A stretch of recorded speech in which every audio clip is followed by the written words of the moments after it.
Hi, my name's Lush. I am the owner of Waxy Apples Vintage. I am also a creative director, model, content creator, and for the last month I've been investigating Melbourne's reselling culture.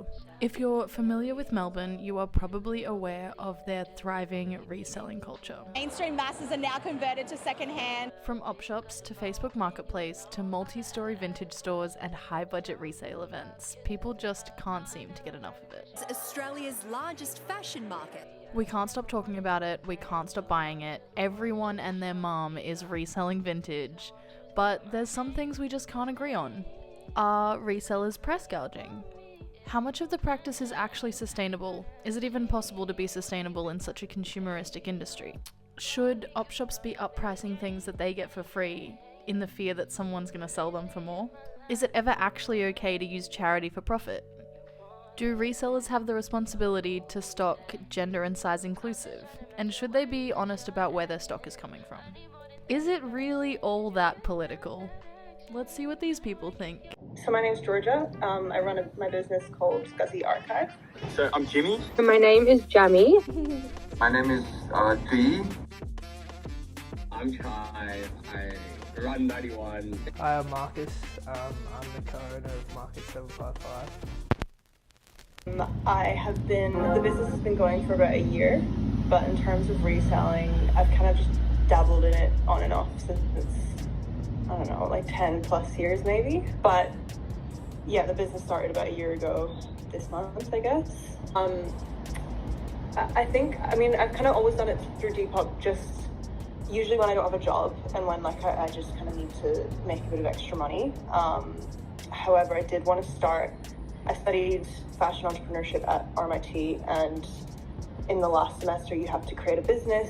So I had the idea to do vintage designer rentals because I'd collected so much stuff that I wasn't using, but I didn't want to sell it because I was so attached to it. So I was like, oh, I'll rent it out. It comes from the motorbike brand called Moto Guzzi, so my dad's obsessed with it, and he has 16 of their motorbikes. So I've always grown up with these bikes. And then we had a dog that we named Guzzy. Instead of calling her Guzzi, we called her Guzzy.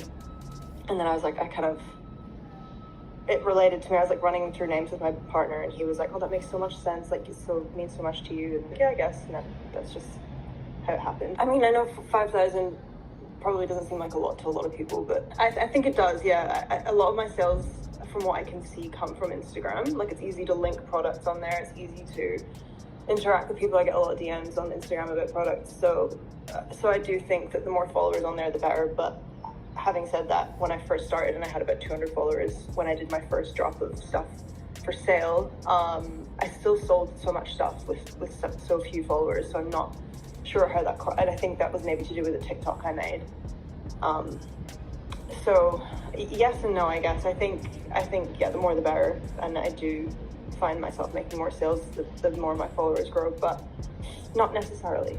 I don't think that you need heaps to start out. I know one girl that got told by someone that she shouldn't start a website because she doesn't have enough followers yet, and I just thought that was crazy. Resellers get so much hate in terms of that people think we buy things for nothing and then we sell them for these huge profit margins, and although sometimes that can be true, we've got so many other overheads that people don't think about, and also the fact that the time and energy spent sourcing you can't put a price on it to an extent. People just think that you should give stuff away, or people just don't.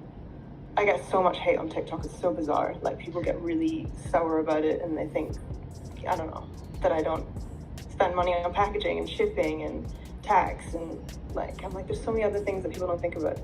Is that a lot of people think it comes from op shops, which it can. It depends on the seller, obviously, or warehouses, suppliers, stuff like that. But sometimes people just source them from individual people just getting rid of things, and then they think that you've taken something from someone in an op shop, which even if you do, that's not. There's so much stock in op shops that it shouldn't matter. But yeah, I tend to source from individuals, so it's a lot more time and energy. And yeah, I guess so. People just think the most bizarre things. Affordable, customized jewelry with a finish it tells a story. It's got a ruggedness to it, as well as an elegance in the shine and the quality of the metal and stuff like that as well, where it might not look perfect, but I think it can be perfect to someone, especially if they put their own design on it. With like the upcycled clothing and stuff, like screen printing sort of logos onto existing stuff, those durable, long-lasting garments that are in op shops and stuff as well, but then giving them a new life and a new bit of character. Started actually doing it just after the last sort of lockdown, kind of go for that non-face-to-face way of making money when people weren't working and stuff like that, so you had to just think of a hustle. The name behind the business, 9 1/4, is the code for silver is 925. I thought I was being clever at the time and saying like 9 and then a quarter, because 25 would be a quarter of 100, 25. It's just sort of like that traditional tattoo, maybe like sketchy kind of cartoony sort of graphic style. I don't know, I just like it. Just doodling stuff and sketching away. Like the 9 ball was just, I just drew it in a sketch pad and it was just like, that's round and an Instagram logo's round, that'll do for now. And it's just kind of stuck, and then there's now different variations of it, and it's become like a kind of a pretty slick little logo, I reckon, like just a little scribbled 9 ball. And it features in like a lot of jewelry and stuff as well. It's kind of like a little symbol that you can easily kind of sketch into the wax when you're making a ring or something. Level it up a bit so it doesn't go straight back to the op shop. And I don't think a lot of people complaining about people doing that, like people going to the op shop and buying all the good shit and then reselling it. It's like maybe that's, it could be spun as greedy, but at the end of the day, if like that person didn't go there and find that garment and then resell it, it would just die in the op shop or go to landfill or something like that. So you're paying for the effort and the sort of curation as well of picking out something that someone could find more value in now. One of the misconceptions would be that people who are reselling are these sort of vicious, greedy animals that go and ransack all the op shops and get all the good shit out of them. Whereas, like, I think there are probably some of them, but there's other people who actually really care about the clothing that they're finding and finding a way to breathe new life into it, rather than just getting something, I don't know, from Glassons or creating unnecessary pollution and all sorts of things. Because there's a sustainability aspect to it as well, 100%. Finding a history to a piece as well, I reckon, is cool. So I think more leaning towards the curation aspect is what is special about the reselling sort of game, I think. Well, that's what I like anyway. Because some people wouldn't care, like people who order like a bulk pack from a rag shop in Thailand or something, and are just flipping it for straight profit, which is not bad as well, because you're bringing them out of landfill. I personally think you're better off buying upcycled or vintage rather than just getting something from fucking Kmart or something. I own a business called Jamdrobe.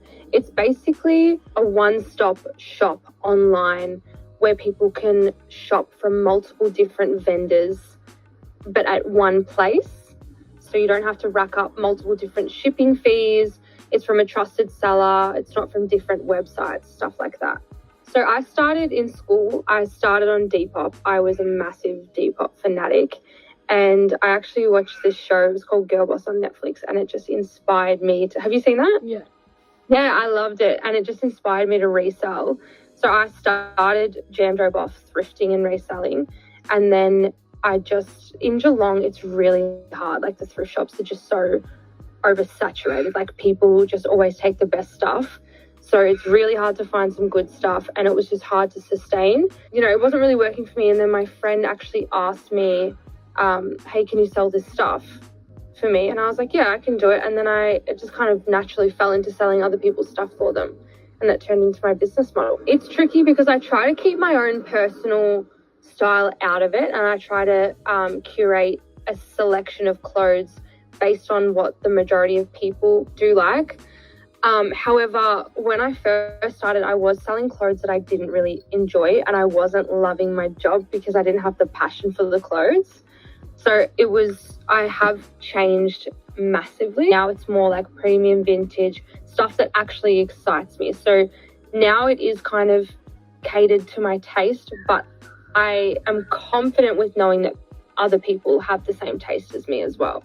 I feel like everyone that stocks with us kind of has a similar vibe anyway. Like, we don't really like to follow trends. Like, it's more kind of like a crazy jungle of clothes, if you get what I mean. Like, it's not one specific type, it's a whole lot of different chaotic things that weirdly work together. I go through and approve clothes, and we are quite picky with what we do take, which kind of naturally just curates a certain vibe as well. Fashion is so subjective, so it's not always going to be straight down the line. I have thought about it. I actually did try it like 2 years ago, but I just, if I'm being completely honest, I don't want to fall into just being a store. I kind of think that being online, I've got more demand because you can't just walk in and grab anything at any time. Like, it's kind of on our consensus. So it's like people kind of have to wait for us to like open the gates to the website. So it's like kind of fueling people's like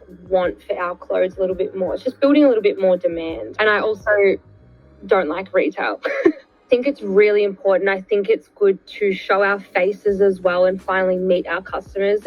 Not much for 755, but for me, I actually don't meet my customers. So I think it's important to actually go out and create relationships with our customers because we are online.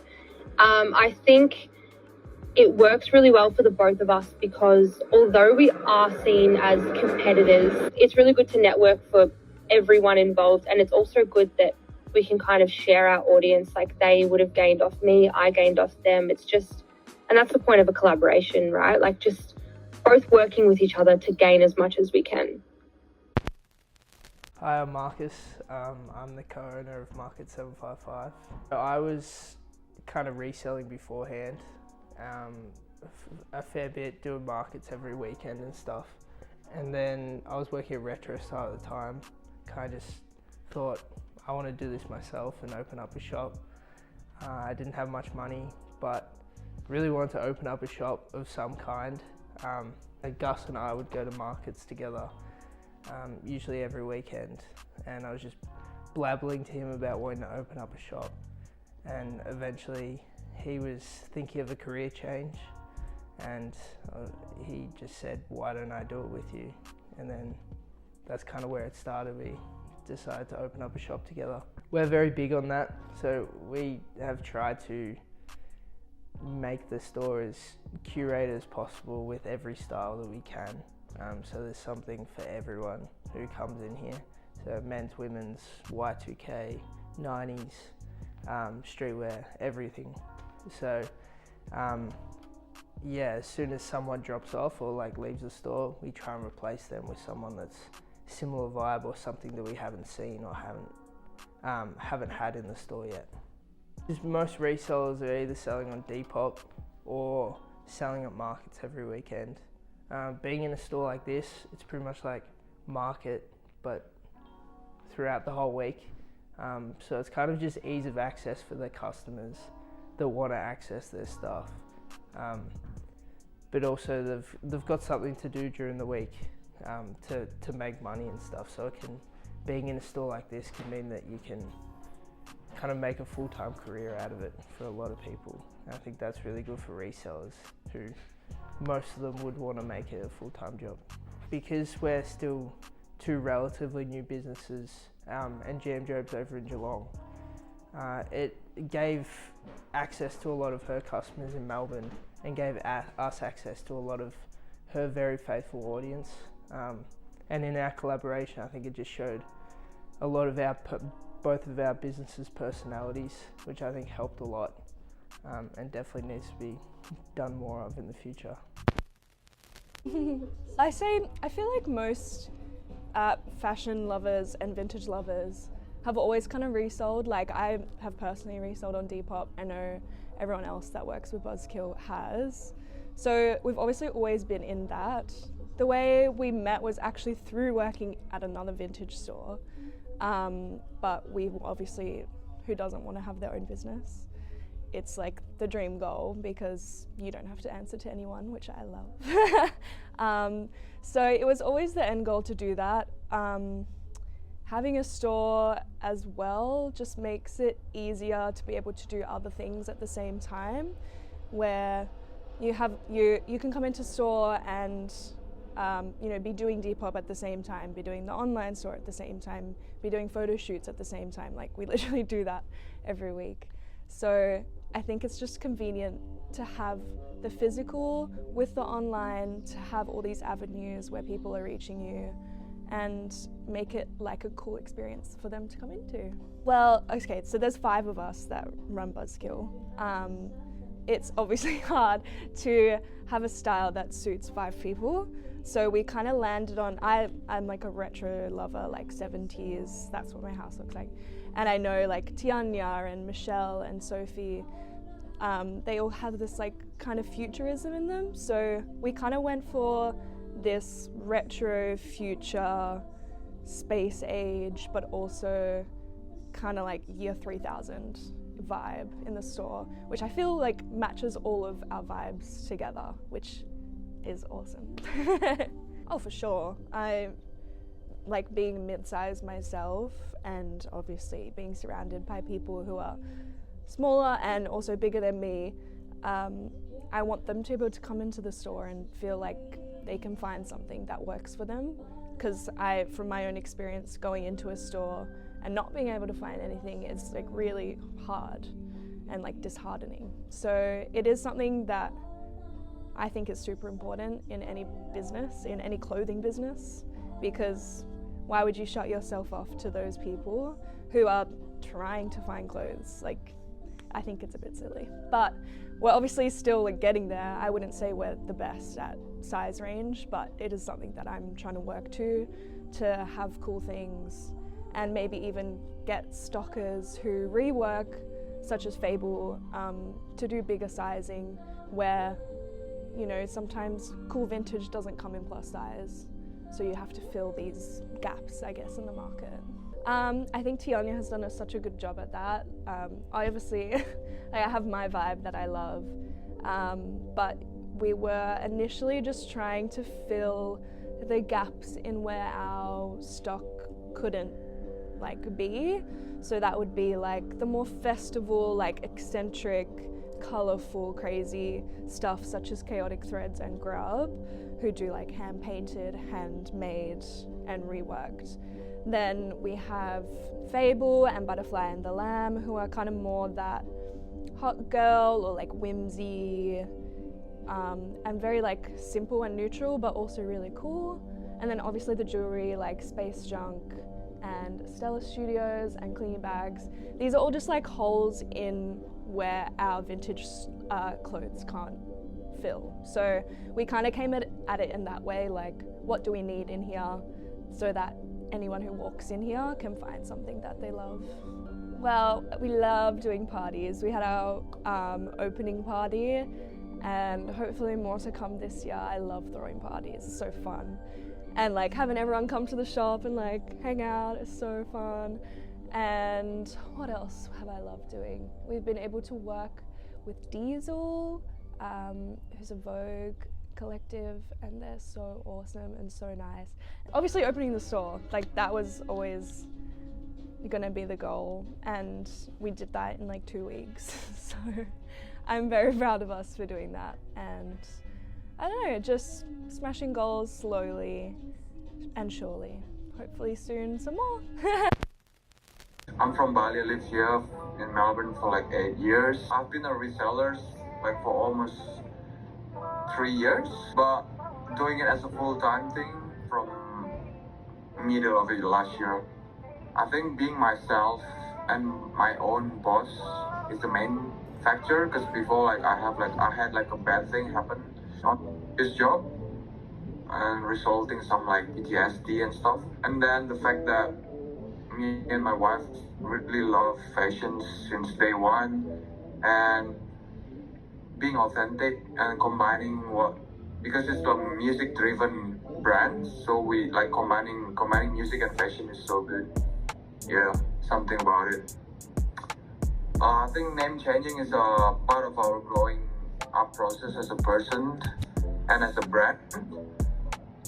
The name before is like Straya Goods, So Australia, it's like I made the name when I was like younger, and then it turns out sounds cheesy, and it's also like it turns out we only like certain style of fashions, and we only feel happier if we buy and sell something that we confident at. This name, the alter ego, came up. It just, I don't know, it just suits us well, and I feel like we can represent the name well because alter ego means stage. So to me, it means like a stage of your persona. Why it's good? Because sometimes people are too busy and shy to dress up daily as they are, so they just decided to not dressing up. But by having this brand, I think I contribute to this like fashion world or just world in general, like providing a platform for people to dress up well. Sometimes inside you there is some alter ego. You want to dress like the musician that you like, or like your idol, but it feels like too bizarre sometimes. But I wanna erase that too bizarre feeling and then just dress up anyway, you know. Yeah, I think so. It turns out like we prefer the OG way of selling vintage, which is like in person in flea market, because I think it's supposed to be like that. Like there's a aesthetic of it, and the mysterious side, like treasure hunting sides of it that we couldn't lose. But also like it's been hard for us to sell online because all of the stocks are going to the bags after the market. Unless we have like different stocks for online, maybe we can start it. But to be honest, I am planning for like a website launch for like a specific items, maybe jackets. Yeah, that's about it. Yeah, thank you. I think it does matter the cut as well, because for example, nowadays people more into like crop cut or boxy cut of their jackets or like their tops. I try to follow that, but because the sourcing part, we couldn't expect too much, but we just can do our best when we buy something. But now we have like a overseas supplier, so we can tell them which sizes we would buy. So it's gonna help a lot. So I started doing it probably, maybe it was 2012.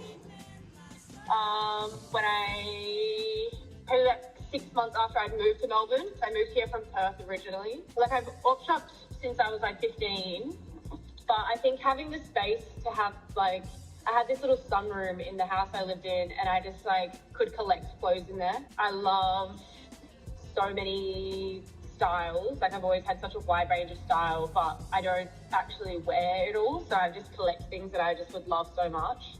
And then one of my friends was like to me, why don't you sell them? I was like, oh my God, why don't I sell them? I feel like because I do have such a wide range of style, I have so many things. So it's basically like, and I rarely try to shop on trend. I just buy things that I like. So it's kind of just like an extension of everything that I really like, because I just feel like I love the idea of like, someone loves this, someone bought it, someone's, you know, and then they've given it away and they've passed it on to someone. And then I'm the middleman who also loves it, but I don't love it enough to wear it. And then someone's gonna love it enough to wear it. And it's just like passing that along. And like, but yeah, I feel like that it's just kind of like sharing the love.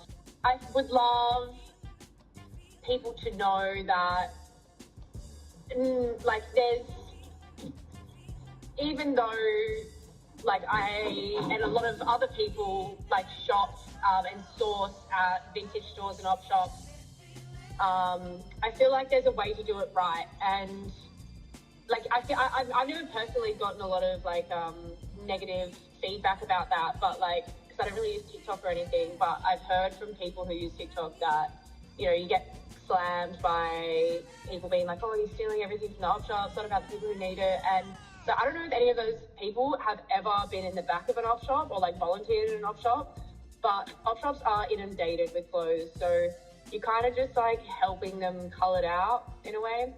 And at times I also think like, oh, someone could find this in an op shop and then pay for the op shop price for it. But then I also think like a lot of my followers are all over Australia and sometimes the world. So it's like I'm providing that, I'm being that middleman to take it from, you know, some random op shop 2 hours out of Melbourne that I'll go on big country shopping days to, you know, someone in Switzerland, which is like really cool. One thing I find so interesting is that, so I've been doing this for so long. I don't really remember people selling on Instagram. Like I feel like I was one of the first people that kind of started doing it that I knew. And I watched so many people be like, oh, that looks so easy, I'm going to do it. And everyone tried and failed. It is not easy. And you really don't know it until you do it. Like, because it's like, it's kind of like, it just looks like you're taking photos and posting it. But then you're like, there's so much more aspects to it. And I feel like it's like, people think it's an easy way out in a way, you know, you're just reselling clothes. But if you're doing it, wouldn't say I'm doing it right, I'm saying I'm doing it semi-right, the way I want to do it and the way that works with my life, but it's still so time consuming and really hard work. I actually think my secret is that I've never done it full time unless I've had to. It's always been my passion to sell clothes. And maybe like 3 times in the past 10 years, like I've had to rely on it to survive and like pay my rent and pay for food and whatnot. But I've always had 2 to 3 jobs at the same time, like including selling clothes, just because I get really bored easy of doing the same thing all the time. But I feel like that's what keeps me going, is that like I just really love it. Like it's just I'm never like stressed like, oh, I need to sell clothes. You know, it isn't a all the time worry that like I have to turn my passion into how I make money. So when I'm trying to sell clothes, I'm not thinking how can I make the most money. I'm thinking like I'm doing what I love. I'm really happy when people love what I'm procured. So it's just all coming from a place of just like love really, and I try not to make it about money because I think that just ruins the essence of it, for me at least. And even when I go to markets and there's people are like, how much money do you make? How much money do you make? I'm like, yeah, I had a great time. I met heaps of really cool people. Oh, I made so much money. Like, it's just not it for me. Basically I would say 50% to 60% of my calls are op shop. Everything else is from a discount somewhere though.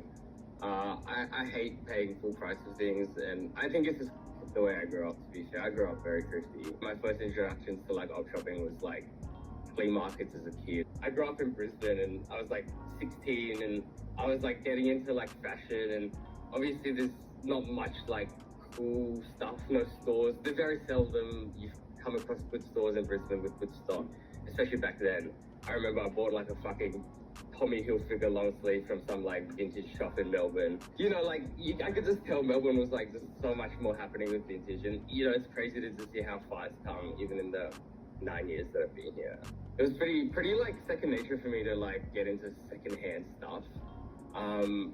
And yeah, it kind of just like went hand in hand. And when I actually started selling at 91, I wasn't really selling secondhand stuff, but my life has always been full of secondhand stuff. I was selling like secondhand shoes, but it wasn't like op shop shoes. Because when I started, I was actually just a store holder at 91 5 years ago. I had nothing to do with the business side of it. And as the years came by, I took over, and yeah, it's just been crazy. It's just like kind of the big picture stuff of my life from a child to an adult. Like it's definitely been just super random. Like my life has always been secondhand, and now I have the fortunate task of being able to facilitate fun secondhand markets.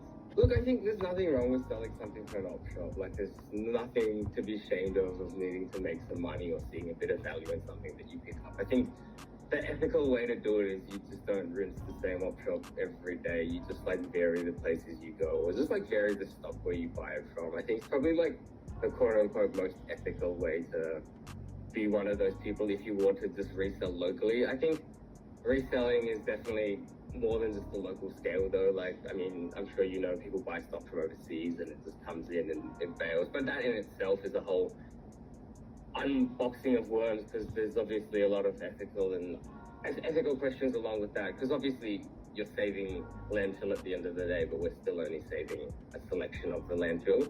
And even at the op shop, you know, they do that. They sell off their stuff to third world countries or companies that ship it off to third world countries, essentially. I think every little bit kind of matters. I think there's no one answer to that question. I feel like the best way to live an ethical life about secondhand thrifting or secondhand buying is just live it through and through, you know, find small ways in other parts of your life that you can minimalize waste, or just, you know, create more of a circular economy, or, you know, support the community. Like, I think those are the big things that the bigger companies that, you know, a lot of people buy from don't really see. But I think those are the things that grassroots companies I try to focus on. And yeah, like the whole thing of, I guess, selling clothes ethically from an op shop is, I think it's fine. There's nothing wrong with it. I think at the end of the day, you've purchased something and it's a certain value. There's nothing wrong with selling it. I think it's sick. Like, can't knock a man's hustle, you know. Like, I got random people at the op shop that come by, they buy like toys to resell. Like, you know, you get heaps of random collectors of all sorts. And I think that's essentially what an op shop always was. You know, people, it's an opportunity shop at the end of the day. What opportunity that is for your interpretation, you know. I was a hustler, man. I loved the 91 markets. Like, ever since I started doing them, it was just always a place where I was just like so comfortable. It was just a place that was just like hustle and bustle for me. It felt like natural to do it. And when I started, oh my God, I was so bad with my stock. I used to bring it in like I remember there was a market where I hadn't even priced anything. I was just like, I just brought it in and just like priced shit down. I was like, I don't know, man. I didn't know what I was doing back then. But now it's changed, you know, the scale of things has changed and people do this as a business. And back then, there wasn't many people just like reselling clothes at markets and stuff. That thing was a thing of luxury, I would say. It was not a thing that happened every week, or like, you know, there was obviously the fifth row sellers and stuff like that, but the amount of sellers we have now is definitely a lot more than what we used to have. To be honest, it's just a good way to like get down with the community, like especially like as someone that always buys secondhand. I don't really mind where the secondhand is as long as it's a justifiable price for myself. Like, so that's why I think personally the markets are so good. It's like giving my teenage self, or like my imaginary teenage self, the best shopping experience ever, you know. Like, if I got like a bit of birthday money or like had a bit of extra cash, like that's where I would want to go spend my money.